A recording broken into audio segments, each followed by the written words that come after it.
इतिहास के कई महत्वपूर्ण पन्ने खुलते हैं। यहाँ जहांगीर द्वारा राजाओं को कैद करने की घटनाएं घटित हुईं। यह महल उस समय की गहन राजनीतिक उठाव तक का साक्षी रहा। ये घटनाएं हमें याद दिलाती है कि कैसे इतिहास में हर क्षण का महत्व होता है। इसके अलावा इस किले में दुनिया का सबसे पुराना टेलीफोन सिस्टम और बिजली के बिना चलने वाले कूलर का अद्भुत सिस्टम भी देखने को मिलता है। यह तकनीकी उत्कृष्टता इस बात का प्रमाण है कि हमारे पूर्वज कितने दूरदर्शी थे।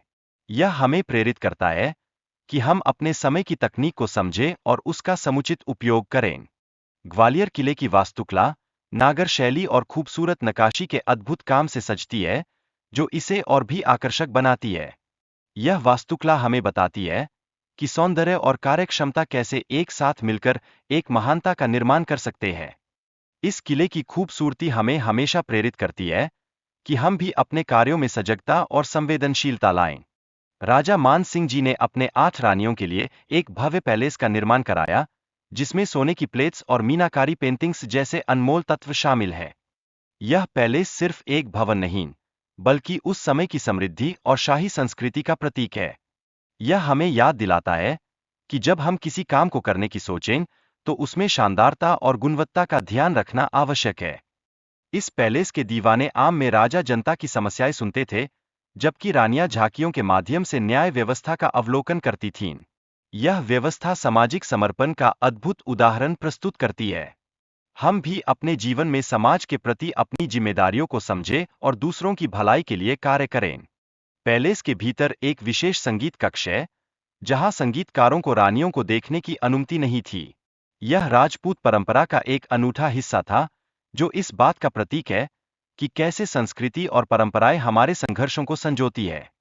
हमें अपने जीवन में भी अपनी परंपराओं और मूल्यों को संजोए रखना चाहिए। राजा मान सिंह के पैलेस में सोने चांदी से जरी दीवारें और देवी देवताओं की प्रतिमाएं हुआ करती थीं। यह भव्यता इस स्थान की महत्ता को दर्शाती है।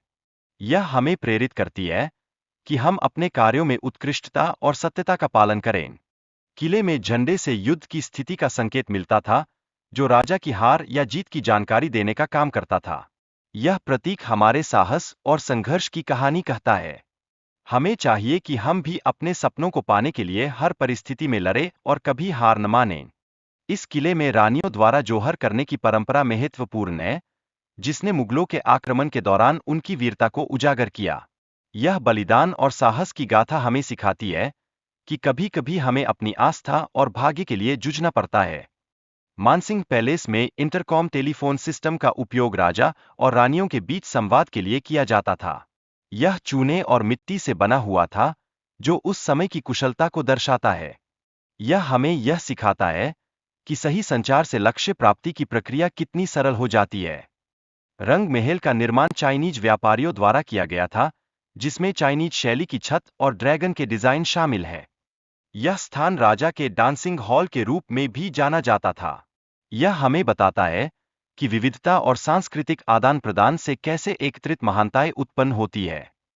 कर्ण महल, जो राजा मानसिंह के पैलेस से 100 साल पुराना है, वहां 600 साल पुरानी पेंटिंग्स और शाही स्नानघर के अद्भुत वास्तुकला आज भी देखी जा सकती है। यह हमें जगाता है कि सदियों पुरानी कला और वास्तुकला की मूल्यांकन करना कितना आवश्यक है। गुजरी महल, जहां राजा मानसिंह की 9 रानियों में से एक रानी मृगनका का इतिहास छिपा है। यह महल किले के नीचे स्थित है और महत्वपूर्ण ऐतिहासिक स्थल है। यह हमें याद दिलाता है कि हर स्थान का एक कहानी होती है, जिसे हमें समझना चाहिए। जौहर कुंड का महत्व अत्यधिक है, जहां राजा ब्रिंगदेव जी की रानियों ने उनकी हार के बाद आत्मदाह किया था। यह स्थल शौर्य और बलिदान का प्रतीक है, जो हमारे लिए प्रेरणा का स्रोत बनता है कि हमें हमेशा अपने सिद्धांतों के लिए खड़ा रहना चाहिए। सास बहू के मंदिरों का निर्माण राजा महिपाल ने अपनी मां और पत्नी के लिए कराया था। ये मंदिर नागर और द्रविडियन शैली की अद्भुत वास्तुकला को दर्शाते हैं। यह हमें सिखाता है कि एक सफल व्यक्ति को हमेशा अपने परिवार और उनकी परंपराओं का सम्मान करना चाहिए।